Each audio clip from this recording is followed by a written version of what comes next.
Lemon ఏదైతే ఉందో అది లెమన్ అంటే లేఖన గుణం అంట, అంటే స్క్రేపింగ్ ఎఫెక్ట్ ఉంటుంది దానికి. అందుకే జనరల్గా ఇప్పుడు హైదరాబాద్లో ఏ రెస్టారెంట్కి వెళ్ళినా కానీ ఫింగర్ బౌల్ ఇస్తారు, దాంట్లో ఒక లెమన్, నిమ్మ హాట్ వాటర్. మీరు దాంతో వాష్ చేయండి, చేతి మీద ఎలాంటి జిడ్డు ఉండదు జిడ్డుండదు. కదా. ఇప్పుడు కఫం ఏంటిది? జిడ్డు. జిడ్డు. ఎలా తీస్తున్నారు? మధు ఓకే.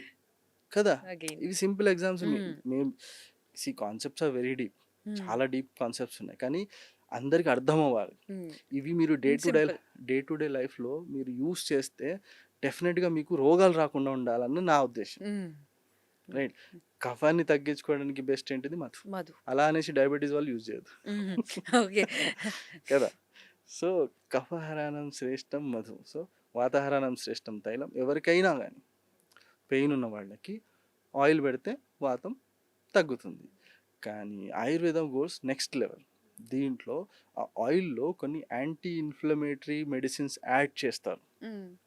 లైక్ గుగ్గులు ఉంది, నిర్గుండి ఉంది, రాస్నా ఉంది, ఇలాంటి కొన్ని మెడిసిన్స్ దాంట్లో యాడ్ చేసి బాయిల్ చేస్తారు.